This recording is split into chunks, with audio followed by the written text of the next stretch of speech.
लिंग पुराण में 7 गलतियां बताई है कंगाल होने की।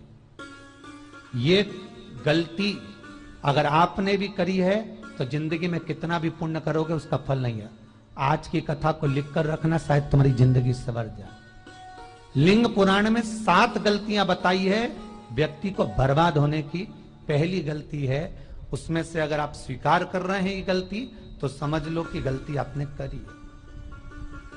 गंगा जल तो बुलवाया टैंकर भरकर, 21,000 बेलपत्र भी समर्पित कर रहे हो। आप मंदिर के अंदर बैठ गए, दर्शन करने वाला आता रहा, किसी को अंदर प्रवेश नहीं दिया।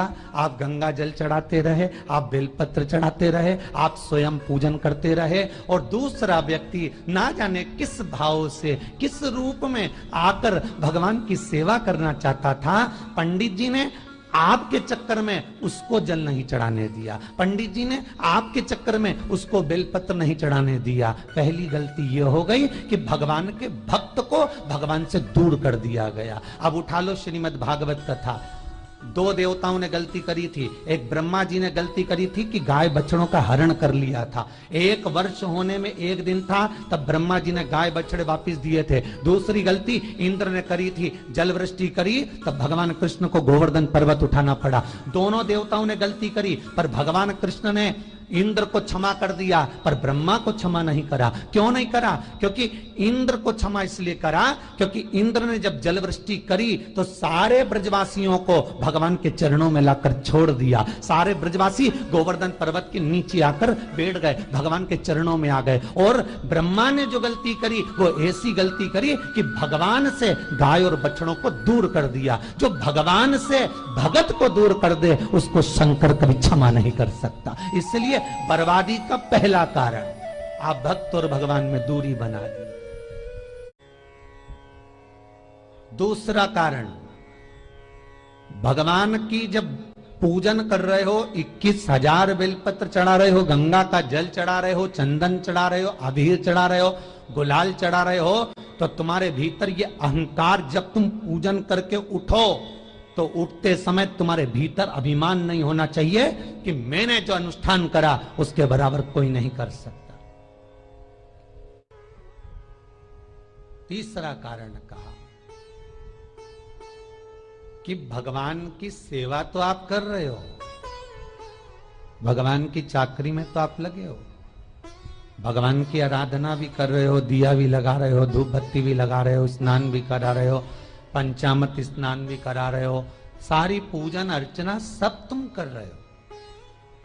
पर हो सकता है इस पूजन अर्चना में आप केवल 3 घंटा पूजन करते हो और बाकी के समय किसी न किसी की जीवात्मा को दुख पहुंचा रहे हो। एक कथा में एक बात कही थी कि भले मंदिर में दिया मत लगाओ, भले मंदिर में जाकर धूप बत्ती मत जलाओ, भले मंदिर में जाकर भोग मत लगाओ, भले मंदिर में जाकर जल मत चढ़ाओ, कुछ मत करो, भले भगवान को नए कपड़े मत पहनाओ, भले तुम्हारी मर्जी पड़े भगवान को भोग मत लगाओ, पर शास्त्र कहता है कुछ मत करो, पर एक काम जरूर करना कि किसी के चेहरे पर प्रसन्नता ला देना तो मंदिर में दिया जलाने के बराबर होगा। किसी के चेहरे पर चमक ला देना, प्रसन्नता ला देना तो अगरबत्ती लगाने के बराबर होगा। किसी गरीबड़े के, किसी दुखी के चेहरे पर अगर तुमने प्रसन्नता ला दी तो वो भगवान को कपड़े पहनाने के बराबर होगा। मालूम पड़े तुम मंदिर में पूरी सब्जी बांटो, मंदिर में भोजन कराओ, मंदिर में सारा पकवान चढ़ाओ, और कोई तुम्हारे कारण अगर दुखी है तो तुम्हें वो सुख का भान नहीं हो सकता। तीसरा कारण है हमारा, वो सुख नहीं मिल सकता। चौथा कारण है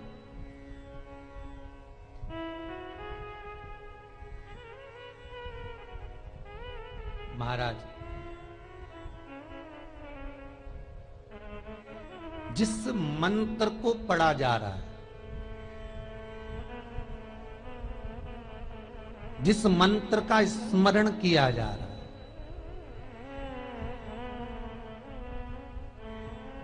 जिस भगवान की माला को हम जप रहे हैं, हम पाठ कर रहे हैं, उसमें त्रुटि। उठा लीजिए दुर्गा सप्तशती। दुर्गा सप्तशती का हिंदी अनुवाद में एक थोड़ा सा दृष्टांत दिया है, आपको मालूम होगा।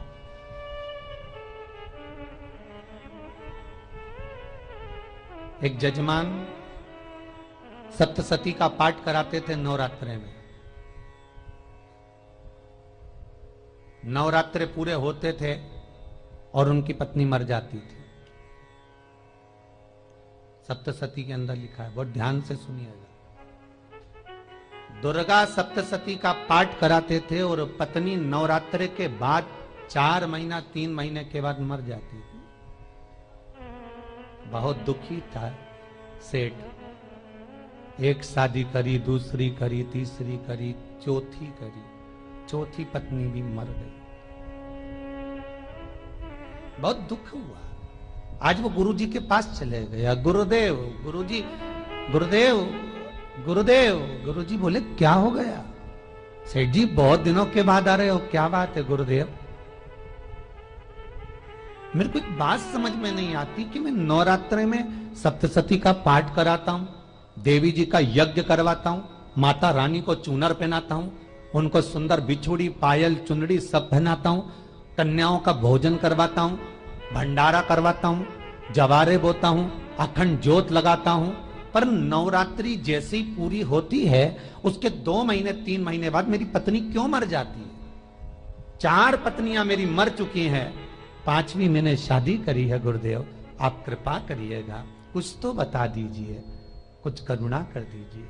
गुरुजी बोले जब तू सब कुछ अच्छा कर रहा है, ज्योत भी जला रहा है, कन्या भोज भी करा रहा है, चुनरी भी चढ़ा रहा है, भंडारा भी कर रहा है, ज्योत भी लगा रहा है, जवारे भी बो रहा है, माता रानी की सेवा भी कर रहा है, अखंड रात्रि व्रत कर रहा है, सब कुछ तूने करा, यज्ञ भी करा, फिर तेरी पत्नी क्यों मर सकती है? ऐसा हो ही नहीं सकता। नहीं गुरुदेव मेरी 5वीं शादी है गुरुदेव, अब की बार आप कृपा करिए। गुरुजी ने कहा तेरे पंडित जी को अनुष्ठान पर बुला, मैं कमरे में बैठकर सुनूंगा सप्तशती का पाठ, तब मैं ध्यान करूंगा। गुरुजी अंदर के कमरे में जाकर बैठ गए, ब्राह्मण पाठ करना प्रारंभ करा और ब्राह्मण ने पाठ करना प्रारंभ करा। उसमें एक शब्द आ गया, भारयंतु बक्षंतु, भारयंतु बक्षंतु। उसमें बोलना था भय पीड़ा को, हे जगत जननी तू भक्षण कर जा, पर ब्राह्मण बोलता था भार्या तू भक्षण तू, मेरी पत्नी को, मेरी भार्या को तू भक्षण कर दे। पंडित जी जैसे ही बोले गुरुजी बाहर निकल कर आ गए। पंडित जी को रोका, रुकिए गुरुदेव, आप हर साल अनुष्ठान कर रहे हो जजमान के यहाँ और बोल देते हो भार्या तू भक्षण तू, हे देवी तू मेरी पत्नी को खा जा, तो माँ हर बार उस पत्नी को निगल जाती है। निवेदन है, शब्द सुधार लीजिए, शब्द ठीक है। चौथा कारण है कि आप जो पाठ कर रहे हो, आप जो पूजन कर रहे हो, आप जो अनुष्ठान कर रहे हो, उसमें कुछ ना कुछ गलती जरूर हो रही है। ये चौथा कारण है।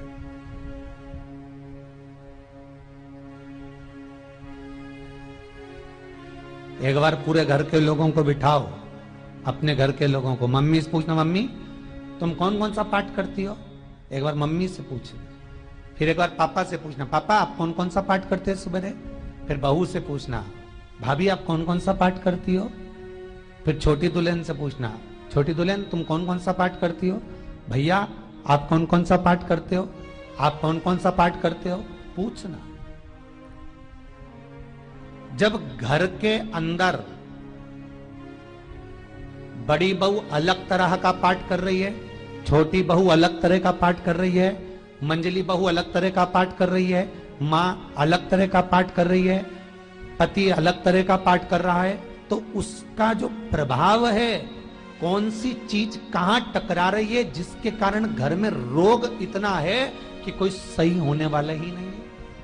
अब तुम कहो कि सीवर वाले गुरुजी ने उपाय बताया, हमने बहुत करा, पर सही क्यों? तो सही क्यों नहीं हो रहा है? उसका कारण है या तो बड़ी बहू जो पाठ कर रही, या सास जो पाठ कर रही, जो पति जो पाठ कर रहा है, नाते जो भी उस घर के अंदर रहकर जो पाठ अर्चना कर रहा है, उसमें जरूर कुछ ना कुछ ऐसा हो रहा है जिसके कारण वो काम नहीं कर पा रहे। उसमें कुछ ना कुछ गलती हो रही है जिसको तुम समझ नहीं पा रहे, जिसको तुम अपने आप को बहुत विचार करते हो कि मेरे बराबर कोई नहीं कर सकता, मैं शंकर की भगत, मैं राम की भगत, मैं कृष्ण की भगत, मैं जो करती हूं बहुत अच्छा करती हूं, मैंने जो किया बहुत अच्छा करा, पर हो सकता है उसी कारण आपको दुख झेलना पड़ रहा।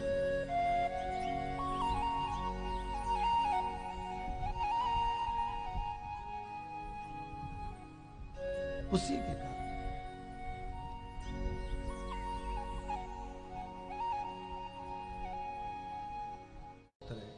महाराज, हमने जो दान किया, हमने जो पुण्य किया, हमने जो सत्कर्म किया, वो किस जगह पर लगा?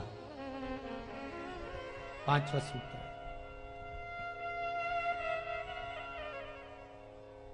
जो आप दान कर रहे हो, जो आप पुण्य कर रहे हो, सत्कर्म कर रहे हो, वो किस जगह पर लगा? ये पांचवा सूत्र। फिर निवेदन करेंगे, गाय, बेटी और लक्ष्मी 50 बार विचार करना, तब किसी को देना। बेटी किसी ऐसे को मत ब्याह देना जो जुआ खेलता हो, मदिरापान करता हो, मांसाहार करता हो, वेश्यावृत्ति करता हो। वो बेटी का सम्मान नहीं करेगा, बेटी रोएगी तो कन्यादान करने वाले को रोना पड़ेगा। दूसरे नंबर पर गौ माता, गाय ऐसे ब्राह्मण को दान मत देना कि ब्राह्मण के घर में खुद रहने की जगह नहीं और गाय को ले जाकर तुमने दे दिया और उस ब्राह्मण ने जब तक दूध दिया बांध कर रखा, एक तगाड़ी बाल्टी साड़ी के चक्कर में ले लिया, सोने के सींग के चक्कर में ले लिया और बाद में वही गाय कसाई के हाथ में बिक गई और कसाई ने काटा तो बद्दुआ तुमको लगी। बेटी, गाय और लक्ष्मी, पैसा भी किसी ऐसे भिखारी के कटोरे में मत दान देना कि जिसने ले जाकर मदिरा पान में लगा दिया, जुए में लगा दिया, वैश्यावृत्ति में लगा दिया। अगर जिस भिखारी के कटोरे में पैसा दिया उसने शाम को ले जाकर मदिरा पान में, जुए में लगा दिया, तो लक्ष्मी रोती है कि तूने मुझे गलत जगह पर दिया है, इसलिए अब तुझे रोना पड़ेगा। तब व्यक्ति को रोना पड़ता है, फिर व्यक्ति रोता है। गाय, बेटी और लक्ष्मी 50 बार विचार करो, क्या सही जगह पर दे रहे हो? और अच्छी जगह पर दोगे तो संपदा भी बढ़ती है, सुख आता है। अगर बेटी सुखी रहेगी तो मायके के लोग सुखी रहेंगे, गौ माता सुखी रहेगी तो संसार सुखी रहेगा। और आपने जो धन दिया, आपने जो पैसा दिया किसी भिखारी के कटोरे में, अगर उसने गलत जगह पर लगाया तो रोना तुमको पड़ेगा। किसी आजकल के भिक्षुकों को अगर रोटी दे दो तो लेते ही नहीं, आटा दो तो नहीं लेते।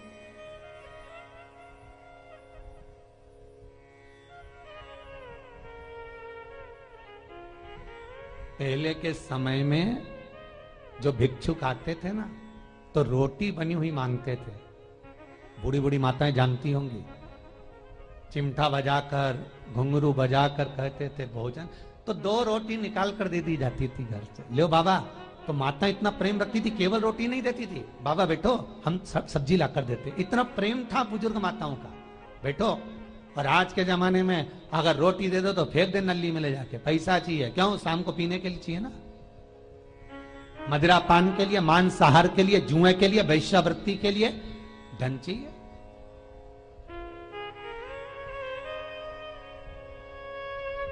भोपाल के और इंदौर के, इंदौर का राजवाड़ा चौराया और भोपाल का लाल घाटी चौराया, इन दोनों चौराहे पर इतने से बच्चे लोग भीख मांगते हैं और उनकी माताएं और उनके पिता रोड के किनारे पर चिलम लगाते बैठे रहते हैं, पांव लंबे करके पड़े हैं और ये कमा कमा के उनको दे रहे हैं। और धन्य हैं ऐसे लोग जो उनको दान भी दे देते हैं।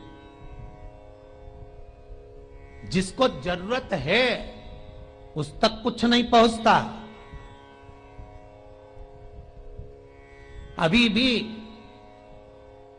4-6 महीने लॉकडाउन चला, जिसको जरूरत थी एक एक रोटी की उस तक कुछ नहीं पहुंचा, और जिसके पास में पहले से भरा हुआ था उसने और ले जाके भर लिया।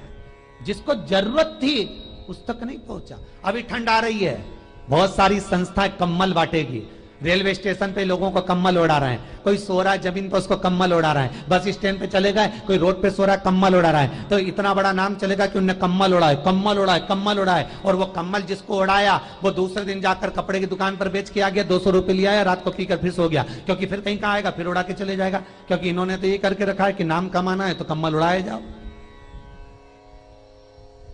जिसको जरूरत है वहां तक सामान नहीं पहुंचता भाई, जिसको जरूरत है वहां तक सामग्री नहीं पहुंचती भाई। आपने दिया और उन्होंने ले जाकर बेच दिया, और फिर सोचते हो कि मैंने तो पुण्य करा है। कई लोग कहते हैं मैंने दान करा, मेरे को इतना फल मिलेगा। काहे का दान करा? ऊपर तो जा, यमराज के डंडे पड़ेंगे।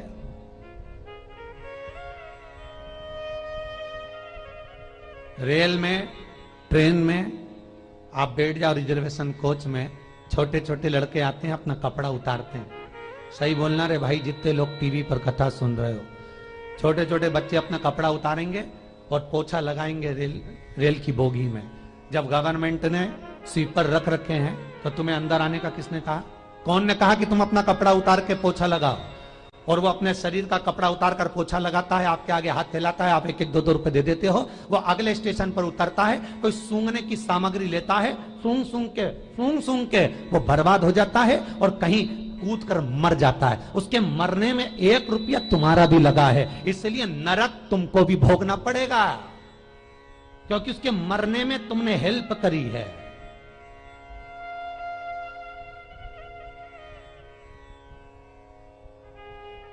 तुमने तो रुपया दिया था भोजन करने के लिए, उसने कोई सूंघने की सामग्री ले ली और सूंघ सूंघ के नशे में मर गया। उसके मरने में 2 रुपए तुम्हारे हैं, 1 रुपए तुम्हारा है, तो भोगना तो तुमको भी पड़ेगा ना।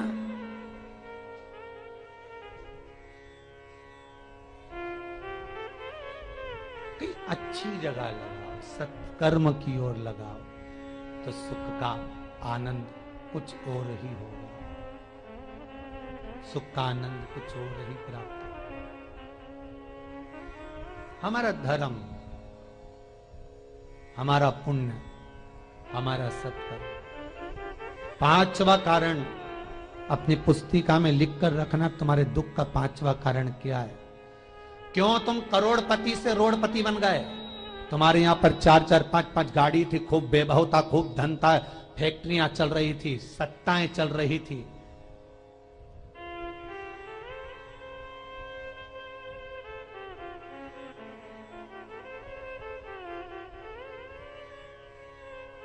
खूब सत्ताएं थी, खूब वैभव था, खूब धन था,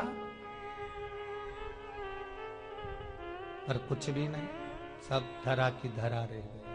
सारा कोई वैभव बचा ही नहीं, कोई वैभव नहीं। एक हमारे सेंधवा के भगत हैं महाराज, बड़े भावपूर्ण भगत।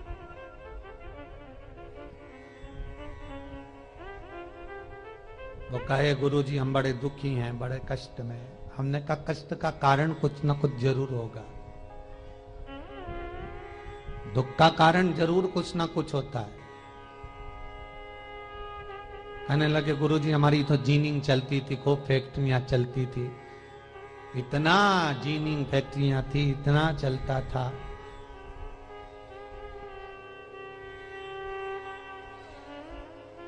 इतनी जीनिंग चलती थी, इतनी फैक्ट्रियां चलती थी, गुरुदेव बहुत दुखी हो गए। हमने कहा दुख का कारण, जो ये 7 कारण है शिव महापुराण के, लिंग पुराण में जो 7 कारण बताए हैं दुख आने के, जब फैक्ट्रियां अच्छी चल रही, जीनिंग अच्छी चल रही, व्यापार अच्छा चल रहा है, तो 7 कारण बताए हैं कि आप उन 7 कारण में से कोई कारण आपके साथ में हुआ है जिसके कारण आप रोड पर आ गए, करोड़पति से रोडपति बन गए।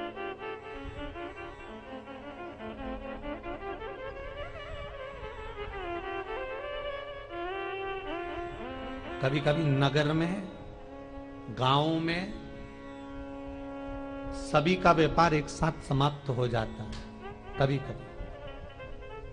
कभी गांव में, नगर में सबका व्यापार एक साथ समाप्त हो जाता है, सबका व्यापार एक साथ ही खल्लास हो जाता है, समाप्त, सभी कर्जे में हो जाते हैं। तो समझ लेना कि उस गांव के खेड़े का देव महादेव, उस गांव का खेड़ापति भगवान शंकर, उस गांव का शिव जरूर रुष्ट हुआ है, जरूर रुष्ट हुआ। उसको मनाने का प्रयास करो, जिससे अपनी नगर, अपना गांव फिर उन्नति की सीढ़ी पर चढ़ जाए। पांचवा कारण मंत्र जाप को, अर्थात तुम्हारा फिर निवेदन, गाय, बेटी और लक्ष्मी 50 बार विचार करना, तब देना, नहीं तो मत दे, मत दीजिए।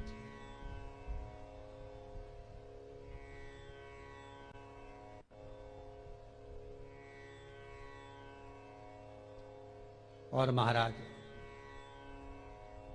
भगवान शिव की कथा का छठा कारण बता, हमारे दुख का कारण छठा कारण,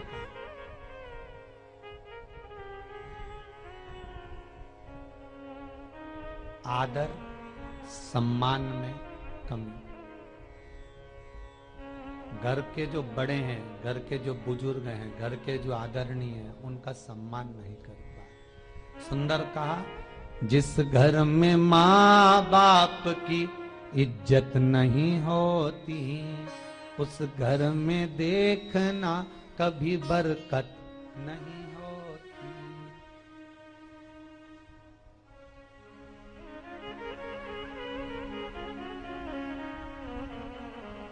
छठा कारण है सम्मान, सत्कार, आदर ना होना। जब धन, सातवां कारण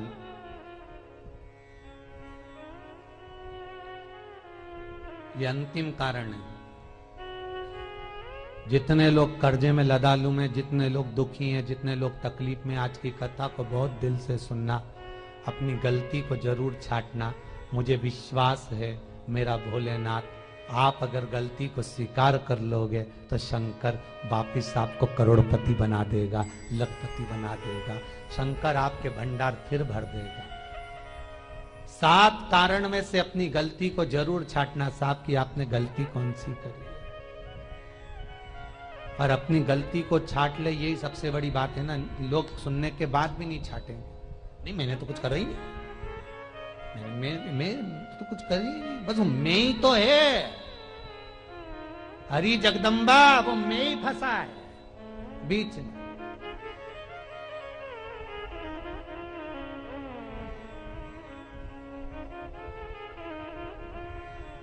सातवां कारण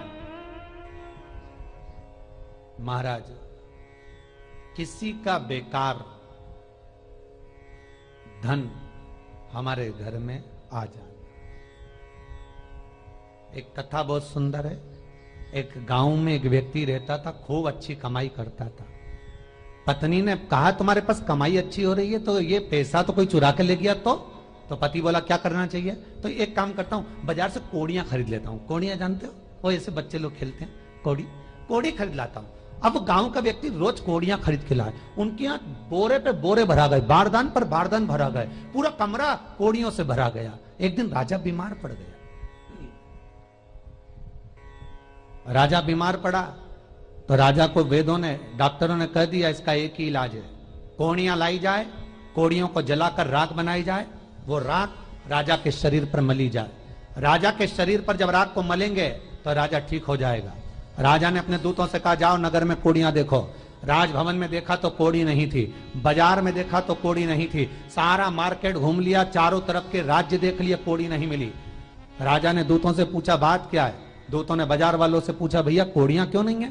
तो बाजार के व्यापारी बोले महाराज सवेरे सवेरे एक गांव का व्यक्ति आता है, सारी कोड़ियां खरीद कर ले जाता। सारी कोड़ियां, हाँ उसका पता दो। दुकान वालों ने पता दिया, वो वहां पहुंच गया, उसको डराया। राजा के दूतों ने तेरे पास कोड़ियां हैं? हाँ, पर मैंने अपने पैसे से खरीदी है, फ्री की नहीं है, खूब खर्चा कर कर मैंने कोड़ियां जोड़ी हैं। राजा बीमार पड़ा है, कोड़ियां ला के दे। उसने मना करा, दूतों ने डराया, ठीक है लो। उन्होंने बारदान खोल लिया, झोला खोल लिया, बैग खोल लिया। राजा के दूतों ने बैग खोला, वो गांव का व्यक्ति एक थाली में कोड़ियां लाता, उस पर हाथ फेरता और झोले में डालता जाता, फिर भर कर लाता, फिर हाथ फेरता, फिर झोले में डालता। राजा के दूतों ने कहा, एक बार में पूरा बारदान उठाकर क्यों नहीं दे देता, ये बार बार हाथ क्यों फेर रहा है? वो गांव का व्यक्ति बोला, महाराज मैं कोड़ियों को थाली में भरकर हाथ इसलिए फेर रहा हूं, इन कोड़ियों में से मैं वो एक कोड़ी ढूंढ रहा हूं कि ऐसी कौन सी कोड़ी मेरी इन कोड़ियों में आकर मिल गई जो मेरी इतनी सारी कोड़ियों को लेकर जा रही है। बस वो चरित्र याद करना कि एक कोड़ी हमारे घर में कोई ऐसी आ जाती है जो सारी रखी हुई कोड़ी को लेकर चली जाती है। और जिंदगी में घर में धर्म की, पुण्य की, सत्कर्म की एक कोड़ी ऐसी आ जाती है जो शिव महापुराण की कथा करवा देती है। वो कोड़ी को ढूंढना कि वो कोड़ी कौन सी है। जो अच्छा काम करवा रही है अच्छी कोड़ी आई होगी, सत्कर्म करवा रही है अच्छी कोड़ी आई होगी, और मालूम पड़े एक कोड़ी ऐसी आ गई जो डॉक्टरों में भरवा रही है, सारा की सारा धन मेडिकलों में लगवा रही है, पुलिस में लगवा रही है, कहीं गलत जगह पर लगवा रही है, कहीं एक्सीडेंट में लगवा रही है। जो कोड़ी गलत जगह पर धन को लेकर जा रही है, समझ लेना कि वो कोड़ी बेकार आ गई जो सारा का सारा बर्बाद करने में लगी हुई है। उस कोड़ी को पहचानो कि वो कोड़ी कौन सी है। 7वां कारण शिव महापुराण का, लिंग पुराण का लिख कर रखना कि एक कोड़ी ढूंढना कि वो कोड़ी कौन सी घर में आ गई जो हमें बर्बाद कर कर चली गई है। तो कोड़ी को ढूंढिए, वो रुपये को ढूंढिए, वो 1 रुपया कौन सा आ गया, वो धन कौन सा आ गया जो हमें बर्बाद कर गया, कैसा आया।